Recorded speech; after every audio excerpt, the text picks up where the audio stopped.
Muchas gracias por aprovechar este espacio. Me voy a presentar rápidamente. Mi nombre es Carolina Canales. Yo soy estudiante de la carrera y también soy miembro de la asociación. Y hoy voy a ser la moderadora de este espacio. Entonces, nada más para recordarles las reglas rápidamente, mantener los micrófonos apagados y si tienen alguna pregunta en el transcurso de la ponencia, nada más escribirla en el chat y al final se van a estar evacuando. Bueno, tengo el agrado de presentarles al profesor, ¿verdad? Eh, Rodrigo Campos Esquivel. Él es licenciado en Derecho y también notario público en la Universidad de Costa Rica. Es máster en Derecho del Trabajo y Seguridad Social en la Universidad Estatal a Distancia. También es magistrado de la suplente en la Sala Segunda de la Corte Suprema de Justicia. Se ha desempeñado como juez mixto en las materias de Derecho Penal, Civil y Laboral y como juez de apelaciones en materia civil y laboral de mayor cuantía. También es profesor de la Universidad de Costa Rica en los cursos de Derecho Procesal Penal y de Derecho Laboral desde el año 2003. Es profesor catedrático de la Universidad de San José, también coordinador de la Escuela Judicial para el Primer Circuito Judicial de Guanacaste y actualmente es juez del Tribunal de Apelación Civil y Laboral en Guanacaste. Entonces, dicho ya esto, los dejo con el profe para que inicie la ponencia.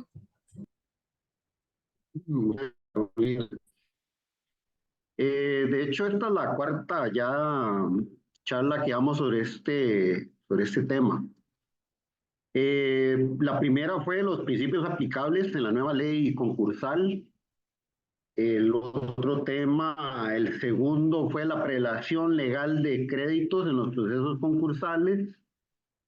La tercera charla fue los presupuestos objetivos y subjetivos de la ley concursal y como ustedes pueden observar, ya hoy lo que vamos a ver es lo que es propiamente el trámite del proceso concursal. Y vamos a ver la primera parte. Esto significa que la idea es tratar de desarrollar todas las distintas etapas del proceso concursal en estas charlas, ¿verdad? Agradecerles como siempre el interés, ¿verdad? Tal y como les decía, pues no tomé en cuenta el aspecto de que había partido de fútbol, pero bueno, nada nos cuesta dedicar un corto espacio de tiempo para una actividad académica, ¿verdad? Entonces vamos ya propiamente con lo que nos ocupa el día de hoy.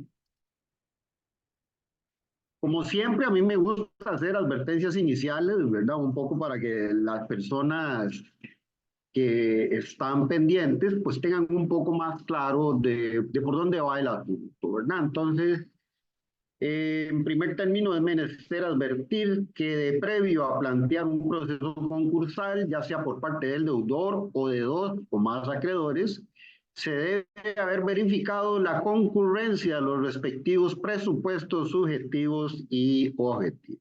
Esto ya, como les comentaba, se vio en una charla, la anterior, dicho sea de paso, así que en el momento en que la misma se suba a la plataforma de YouTube, les recomiendo entonces que repasen los conceptos ahí desarrollados. Por otra parte, se pretende dar una idea general del trámite a seguir en el caso de plantearse un proceso concursal, no siendo la intención abordar todas y cada una de las vicisitudes que se puedan dar en la práctica.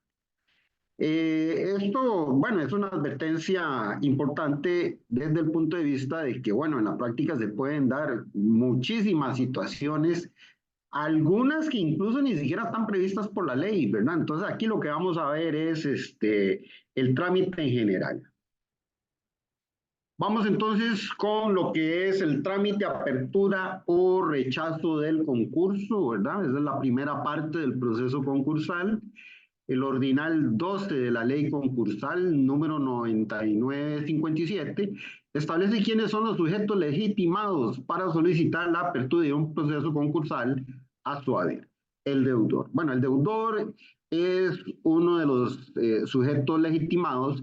Sin embargo, por las consecuencias que trae este tipo de proceso, no va a ser lo usual que sea el deudor de su propia iniciativa que acuda al juzgado concursal para someterse a este proceso. Luego dice quienes ejerzan la administración o representación de patrimonios autónomos. ¿Qué debemos entender por un patrimonio autónomo? Bueno, los fideicomisos, ¿verdad? Los fideicomisos, si ustedes han tenido la oportunidad de llevar los cursos de contratos mercantiles, pues tendrán claro de que el fideicomiso es exactamente eso, un patrimonio autónomo. Luego tenemos los acreedores del deudor o de los patrimonios autónomos. Ya esto nos deja la idea de que los patrimonios autónomos también podrían ser objeto de proceso concursal. Y aquí hay una cuestión importante. Vean que se utiliza los acreedores. O sea, no es posible que un solo acreedor pida la apertura de un proceso concursal porque cuando se ha visto un concurso con una sola persona, ¿verdad? Cuando hablamos de concursos ya tenemos que estar pensando en dos o más personas, ¿verdad? Y luego tenemos las entidades públicas que legalmente ejerzan la supervisión o regulación de actividades de empresarios susceptibles de ser sometidos a concursos. Un ejemplo clarísimo lo tenemos hoy en día. El tema de la COPE Servidores, ¿verdad? Que tuvo que en primer término someterse a un trámite previsto en la ley orgánica del sistema bancario nacional y también la ley orgánica del Banco Central, ¿verdad? El original 13 de la ley concursal establece los requisitos de la solicitud del deudor, de los administradores o representantes de patrimonios autónomos, especificando quiénes podrán ejercer la representación de, primero, persona física, dos, patrimonios autónomos, tres, la sucesión. Esto es importante porque también nos deja muy en claro que una sucesión puede ser objeto de un proceso concursal, y también las personas jurídicas.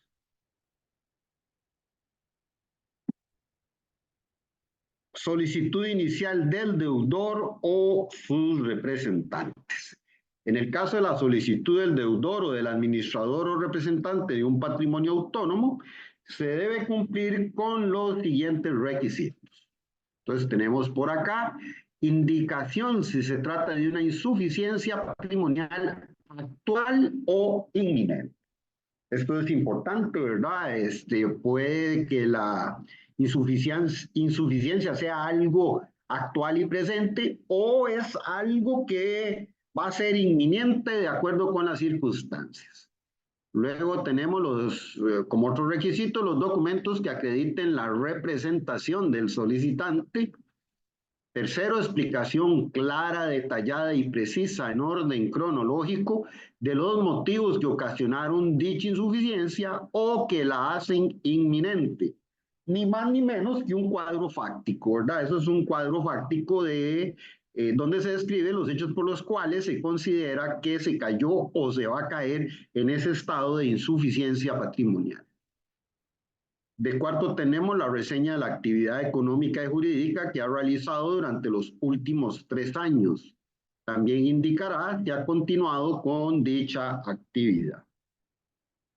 Esto parece ser que es como más aplicable en aquel caso donde el que se está sometiendo al proceso concursal es un comerciante, ¿verdad? Ya sea persona física o persona jurídica. Tenemos como quinto requisito inventario de bienes materiales e inmateriales de los que sea titular o formen parte de un patrimonio autónomo, con estimación de su valor, lugar donde se encuentran, datos de identificación registral. También gravámenes, anotaciones y o litigios pendientes.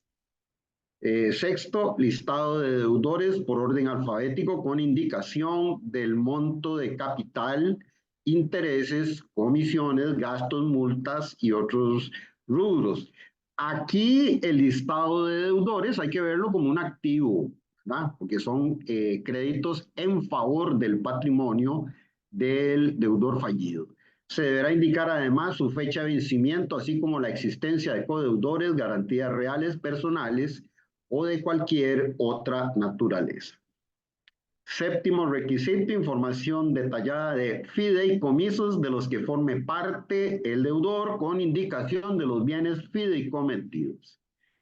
Octavo, listado de bienes que no sean de su propiedad y se encuentren bajo su posesión. ¿Esto por qué es importante?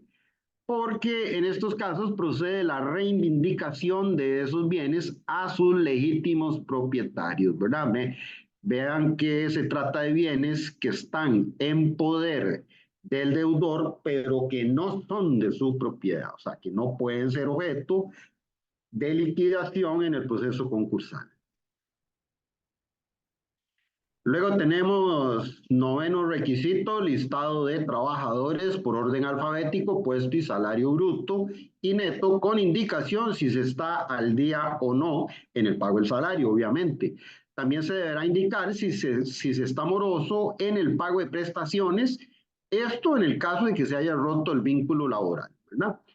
Décimo, listado de acreedores en orden alfabético con indicación del monto de capital, intereses, comisiones, gastos, multas y otros rubros.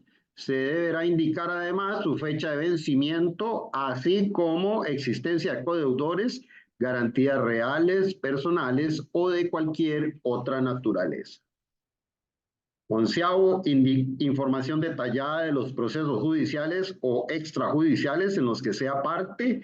Y aquí no hay que distinguir donde la ley no distingue, ¿verdad? Cuando se dice en los que sea parte, puede ser como actora o como demandada. Y por último, tenemos en esta imagen los gastos en los que se incurre periódicamente y en caso de realizar actividades empresariales, sus costos de operación en los últimos 12 meses. Esto puede ser sumamente importante para efectos de tomar en cuenta en los reajustes que haya o se vaya a realizar o con relación a la empresa, ¿verdad? Eso es lo que se conoce o se conocía anteriormente como un plan de salvamento, ¿verdad? Entonces es importante tomar en cuenta esos gastos. Enumeración de los contratos en curso de ejecución. Ya vamos por el 13 y 14. Si estuviera obligado a llevar contabilidad, acompañará los estados financieros y contables de los últimos 3 años. Deberán ser acompañados de certificación expedida por contador público autorizado. Si se tuviera el deber legal de tributar, se comprobará el cumplimiento de las declaraciones y obligaciones tributarias de los últimos 3 años. El 16, si se trata de una persona jurídica, aportará el detalle de socios, asociados o miembros, representantes, órganos de administración, gestión y fiscalización. Ahora más adelante vamos a ver un requisito que es muy importante en el caso de las personas jurídicas. 17, cualquier documentación o información que se considere necesaria. 18, la propuesta o propuestas para la solución de la crisis patrimonial. Luego vamos a ver esta propuesta o propuestas en qué puede consistir. Contenido de la propuesta de convenio, bueno, venimos hablando de ese tema precisamente, tal y como lo dispone el 13.5.18 de la ley concursal. La propuesta podrá consistir en un convenio o la liquidación del patrimonio del deudor. Este detalle, ¿verdad?, que viene a ser importante con relación a cómo se manejaba anteriormente los procesos concursales. Digamos que el convenio preventivo era la antesala, era un requisito previo al concurso de acreedores o la quiebra, más bien de la quiebra, era el requisito de la quiebra. Y hoy en día es en un solo proceso donde se podría en primer término proponer un convenio y en su defecto la liquidación del patrimonio. De esta forma se unifica el proceso en uno solo. Cuando se pretenda el salvamento de una empresa o de la crisis patrimonial del deudor, persona física, se podrán formular propuestas de acuerdos generales o diferenciados siempre que favorezcan los fines del concurso.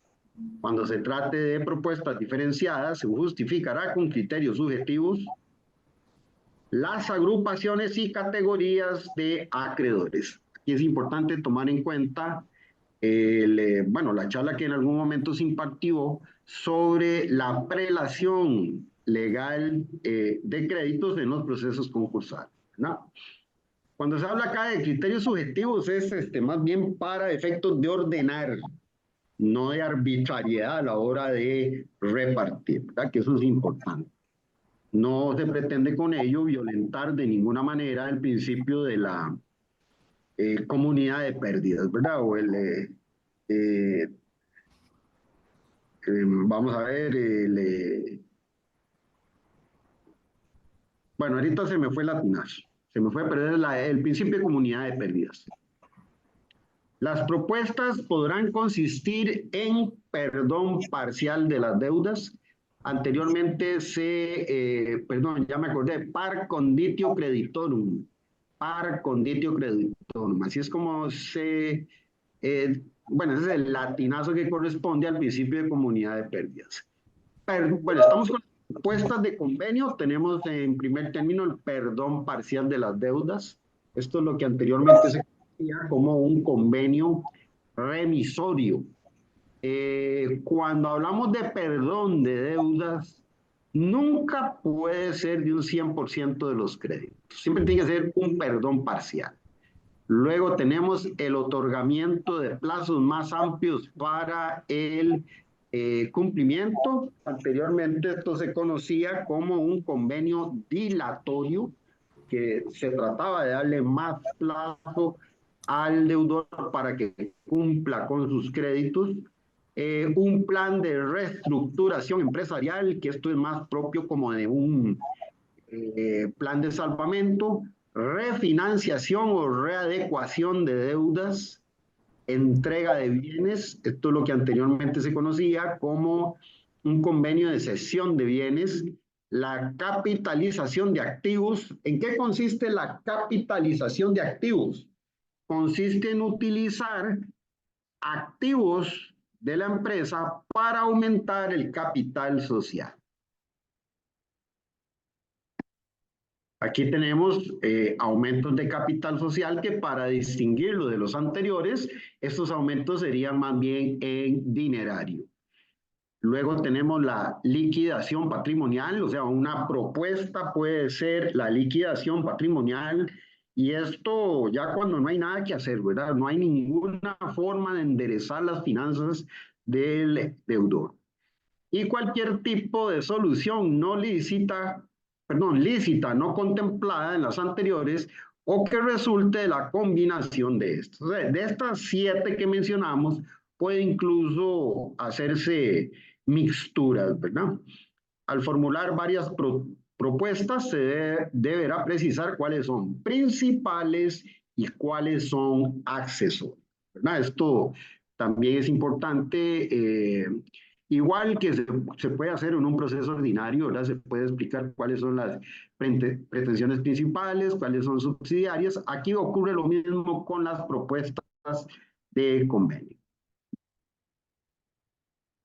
Aviso inicial a los acreedores. El artículo 13.7 de la ley concursal establece que, por representada la solicitud del concurso, el promotor estará obligado a avisar a todos los acreedores acerca de la gestión realizada y el juzgado ante el cual se tramita, juzgado concursal. En algunas de las charlas anteriores he mencionado que el único órgano jurisdiccional con competencia para todo el país de este tipo de procesos es el juzgado concursal. Dicho sea de paso, un día de estos observé una noticia donde ese juzgado tramita, oigan ustedes, es preocupante, ¿verdad? Por lo menos 600 procesos concursales de todo el país. Esto genera una mora, no por la incapacidad de quienes estén en el juzgado, sino por lo abrumador de la carga, ¿verdad? Porque son asuntos complejos. No es como para que lleven semejante cantidad de expedientes. Para acreditar lo anterior, contará con el plazo de 5 días. Solo se podrá declarar abierto el concurso cuando se haya acreditado lo anterior, o sea, que se ha hecho el aviso oportuno a los acreedores. De lo contrario, se declarará inadmisible el concurso. Eso es un requisito de admisibilidad. Una vez recibida la comunicación de la presentación del proceso concursal, el acreedor no podrá iniciar ejecuciones judiciales o extrajudiciales contra el deudor o patrimonio autónomo, salvo que haya habilitación expresa por norma legal para ejercer sus derechos fuera del concurso. O sea, uno de los motivos por los cuales eh, se creó la figura del proceso concursal es de que todos los acreedores vayan al mismo proceso a cobrar. Un poco se quiere evitar, o se quería evitar el tema de que el más rápido, el más diligente y el más fuerte es el único que logró la recuperación de su crédito. Con esto estamos aplicando ya más bien un criterio de justicia, que todos vayan al mismo proceso y recuperen en proporción a sus créditos, ¿verdad? Entonces, de ahí que para que se pueda cobrar fuera del proceso concursal, se requiere de la existencia de una norma específica. ¿Qué ocurre si la solicitud es defectuosa? Eso puede pasar también, como ocurre en cualquier otro litigio donde la demanda es defectuosa. Si la solicitud no cumple con los requisitos previstos por la ley, el tribunal puntualizará todos los defectos de una vez y ordenará su corrección dentro del plazo de 5 días. Aquí es importante que la persona que tramita verifique el cumplimiento de todos los requisitos para que, de lo contrario, si hubiera omisiones o defectos en una sola prevención, haga ver cuáles son esos requisitos que no se están cumpliendo en forma óptima, ¿verdad? Y no estar haciendo prevención tras prevención, ¿verdad? Si la prevención no se cumple, se declarará la inadmisibilidad de la solicitud. Por única vez se podrá realizar una segunda prevención cuando haya evidente intención de subsanar los defectos señalados en el plazo conferido. Bueno, por ejemplo, se le pudo haber dicho, mire, usted tiene tantos días para cumplir con estos requisitos, pero resulta ser que uno de esos requisitos, para cumplirlo, ocupa de 15 días o 3 semanas. Entonces, la persona interesada puede hacer ver esa situación para que una vez valorado por el juzgado, le amplíen el plazo con una segunda prevención.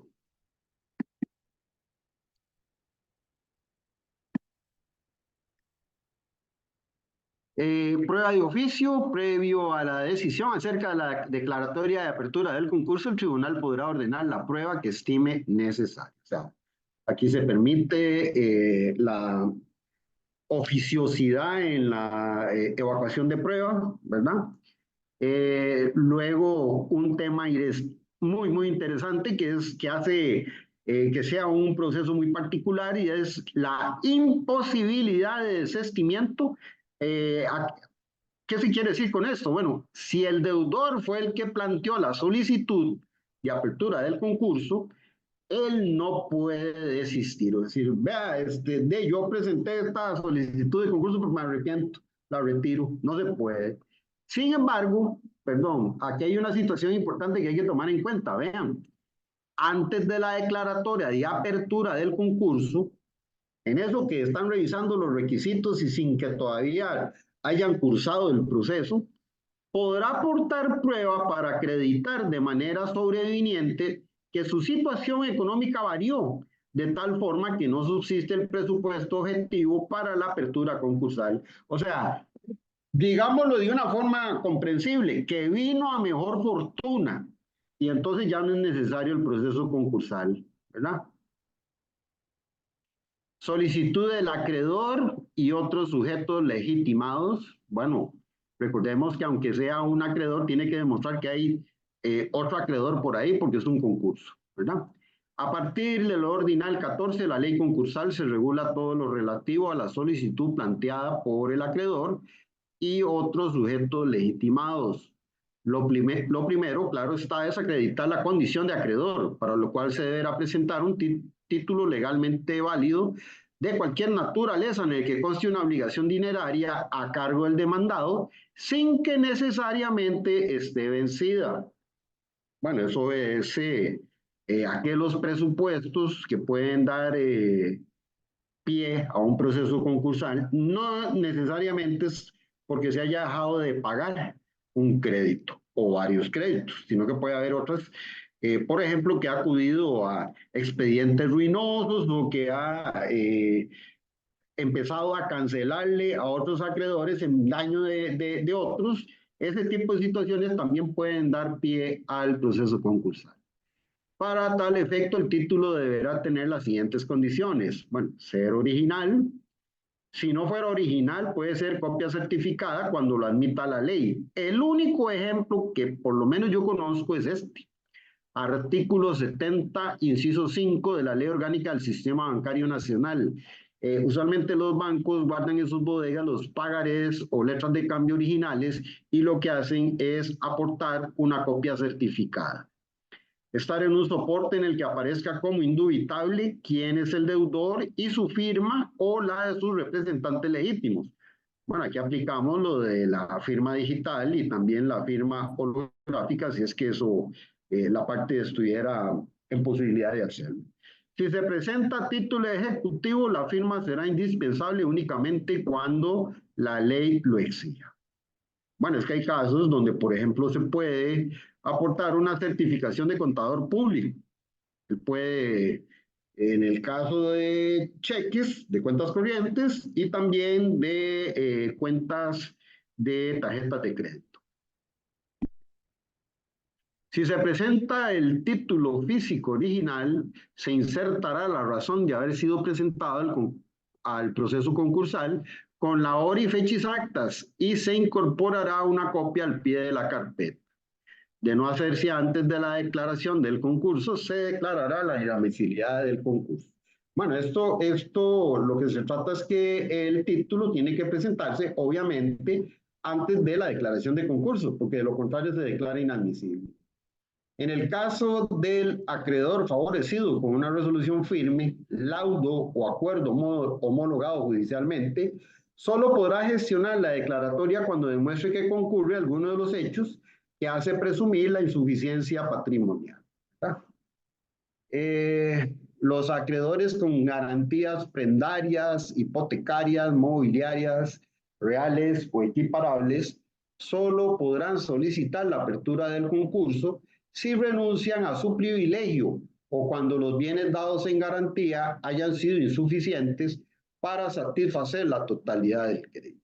Esto para entenderlo mejor, remito a la charla la prelación legal de créditos en los procesos concursales, ¿verdad? Porque estos, dentro de esa, es digamos una línea vertical, estos tienen privilegios sobre los demás, ¿verdad?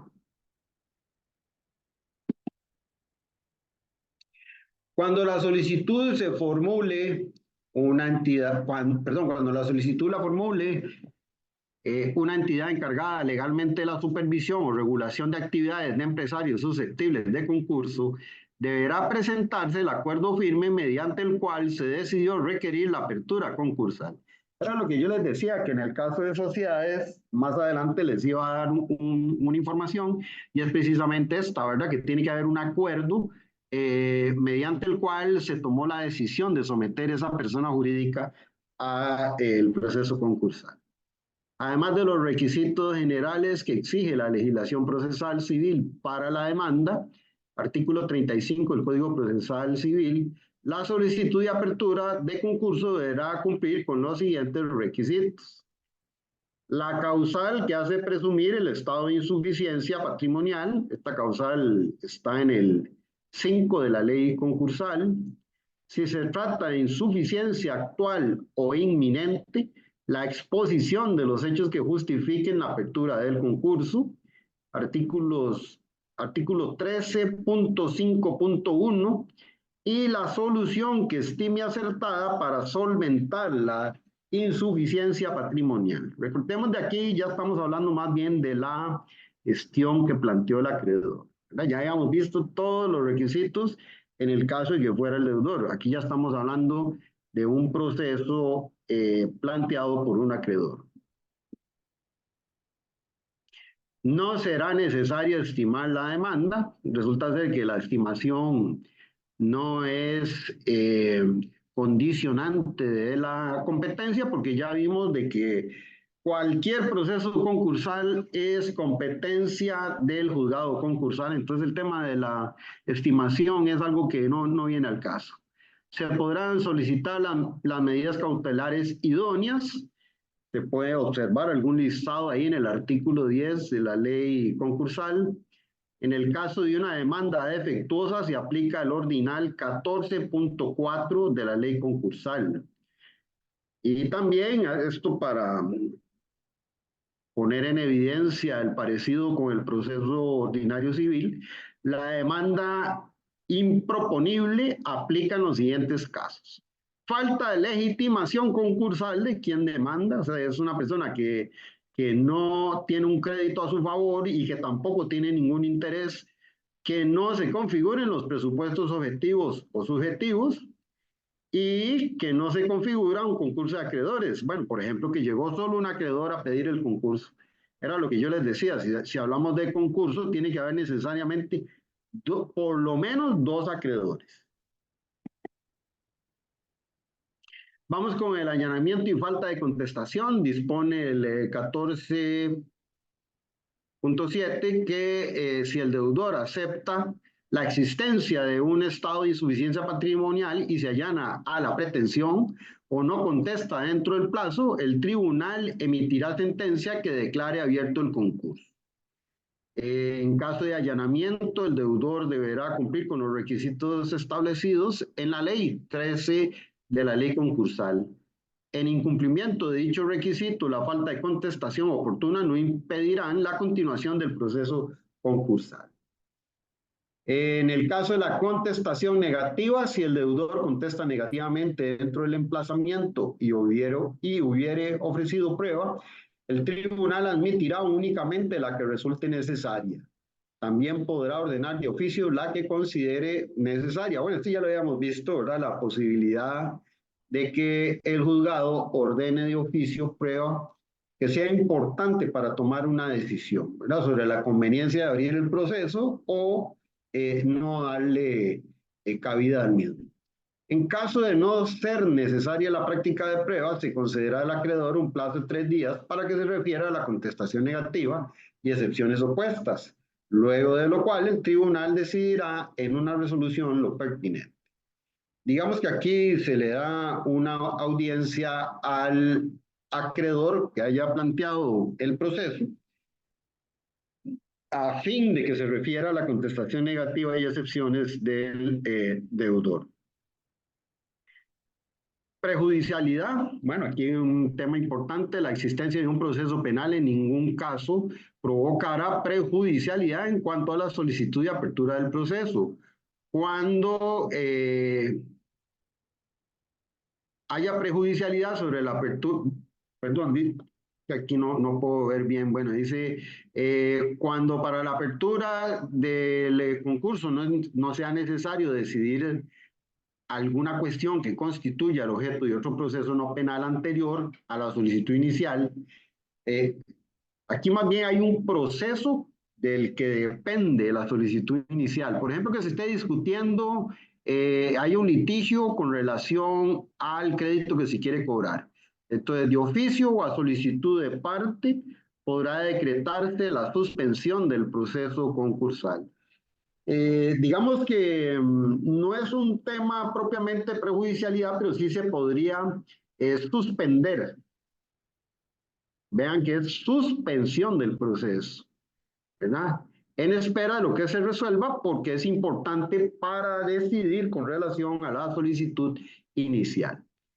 Otro tema que se daba anteriormente y que ya no va más, prohibición de enervar mediante pago la solicitud de concurso.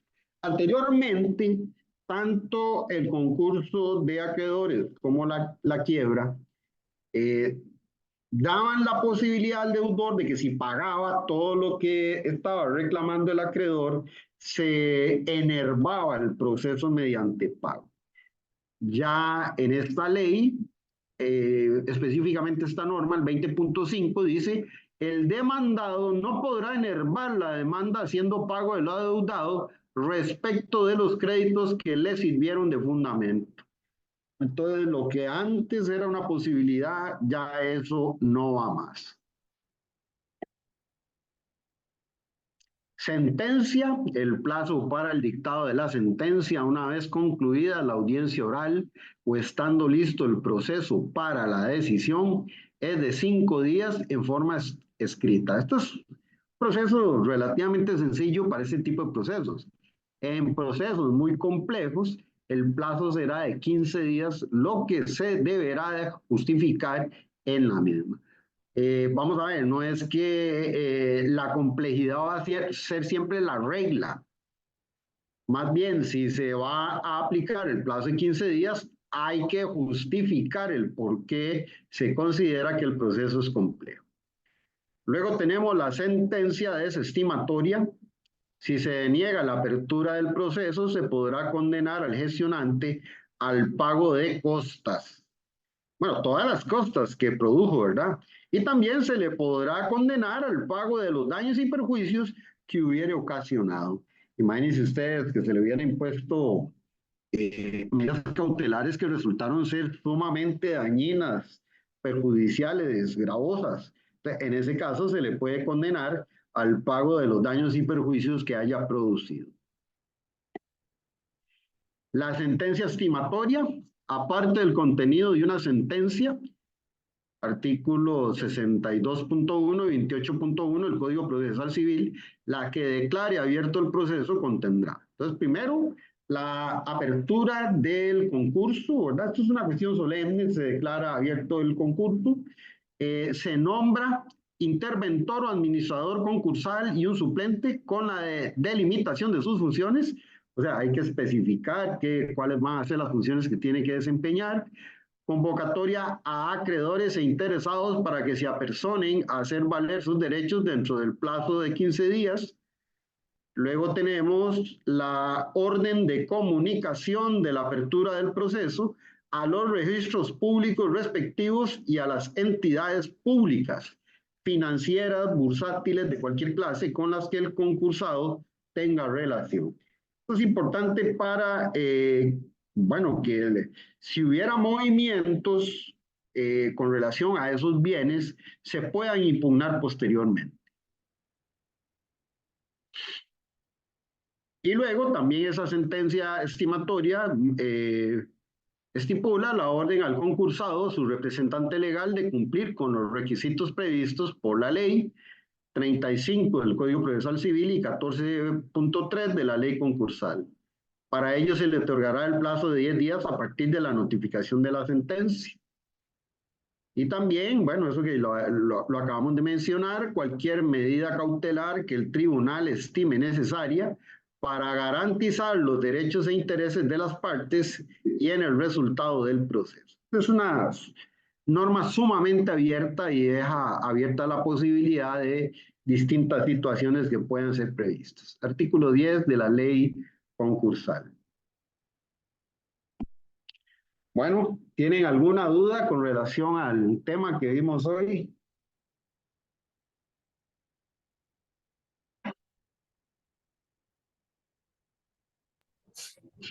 Pueden activar su micrófono si alguno quiere preguntar por ese medio y si no, pueden escribir en el chat.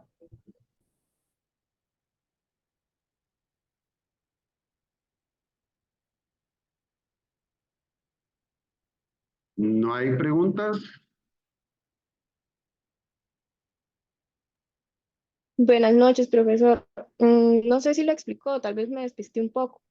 Sí, ¿A qué se dígalo. debe que en la, cómo era? En el perdón parcial no pueda ser total o tal vez hay algún porcentaje al que ese parcial pueda llegar?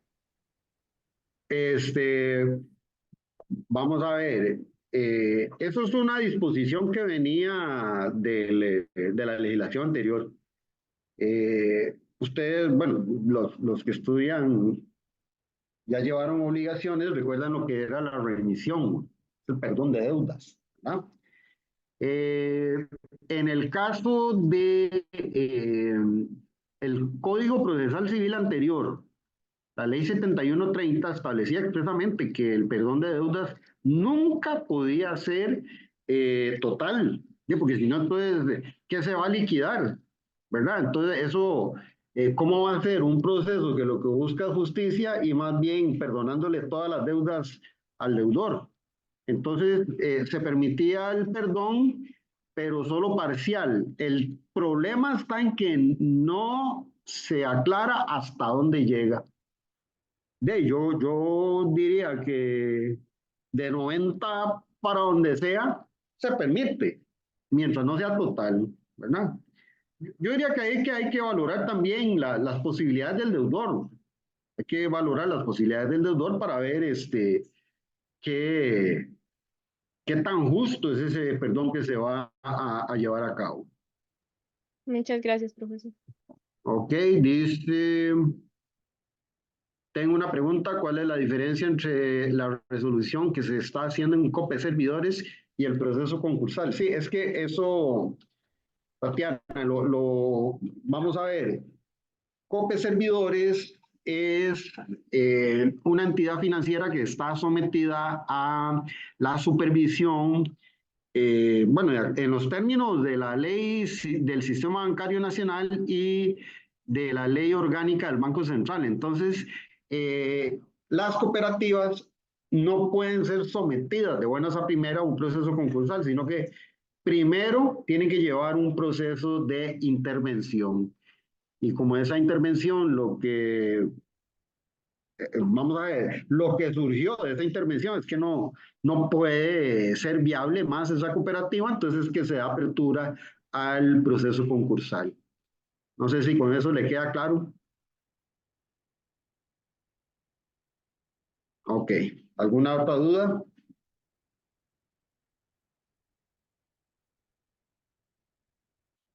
Bueno, de lo contrario, les agradezco el interés que mostraron, ¿verdad? Y que tengan muy buenas noches. Profe, ¿puedo hacerle una pregunta? Disculpe. Claro, claro, claro. Dígame. Gracias. Tiene relación con esto de copeservidores. Es que el interventor sí dijo que, ok, primero se va a hacer esto de la resolución, como por espacio de un año, entendí, sea 12 meses, y ya si hay algo que no se pueda recuperar o algo así de entender, entonces ya sí se puede ir al proceso concursal. Sí, entonces lo que está dando a entender es Ajá. que durante todo ese año que usted menciona, se da esa intervención, pero a nivel de entidades financieras. Ajá, Es que, correcto. es Sí. que si usted ve la ley concursal habla mucho de que los únicos deudores que requieren de un tratamiento diferenciado son las entidades financieras sometidas a fiscalización. Y esas son las que menciona el Sistema Bancario Nacional, la ley orgánica y la ley orgánica del Banco Central, que son bancos, cooperativas, etcétera. Entonces, esas tienen que pasar por ese que mencionaba, un Ajá. proceso de intervención y una vez agotado es que ya se entra de lleno, si es necesario, Si al fuera proceso. necesario. Sí, eso está, todo ese trámite está en la ley orgánica del Sistema Bancario Nacional, por ahí del 160. Si Ah, ok, usted lo busca ahí viene todo ese trámite a nivel administrativo. ok. Sí, Entonces, profe, mientras que esté en esa etapa, no se puede ir no, ok, no, a la vía judicial. ese es un trámite que hay que agotar. Hay que agotarlo. Sí, correcto. Ok. Y luego ellos dijeron que digo yo que es como un tipo de deducible, ¿verdad? Que en primera instancia se va a sufrir eh, mínimo un 20% del ahorro o la inversión que tenga la persona. Bueno, es Eh, que sí, eso ajá, tiene una explicación muy lógica, porque vamos a ver, eh, eso significa que no tienen activos suficientes para cubrir todas las deudas, porque correcto, si hubieran tenido dinero para pagarle a todo el mundo y todo, entonces ¿para qué están en este problema? ¿Me explico? sí. Entonces, ¿de dónde viene el sacrificio del 20% para todos? precisamente de la comunidad de pérdidas. No Ok, tienen para pagarle sí, todo a todo el mundo, entonces les vamos a quitar un poquito a todos en la misma proporción. en la misma proporción. Y ese Ese es- 20% o ese deducible no se puede llevar posteriormente, agotada la vía, a la vía judicial. Ese 20% o ese 30, lo que al final resulte, no se puede Por llevar eso, a la pero vía. es que si hubiera de dónde, de bienes suficientes de Ok, dónde captar eso, no entiendo. hubiera sido ni siquiera necesario que estuviera en este proceso de intervención. Ok, ya entendí. Es poco realista pensar de que por algún lado haya quedado algo para que puedan cobrar el 20%. Ok, me queda muy claro. Muchísimas Bueno, gracias, bueno, profe, muy ok. amable. Bueno, con gusto. ¿Alguien más? Bueno, entonces buenas noches y gracias como siempre. Y para el próximo semestre vienen otras charlitas, ¿verdad? Tengo por ahí una muy interesante sobre redes sociales y derecho laboral. Y también vamos a continuar con estas también ya que iniciamos con el proceso concursal, vamos también a continuar con las otras etapas. Que tengan buenas noches.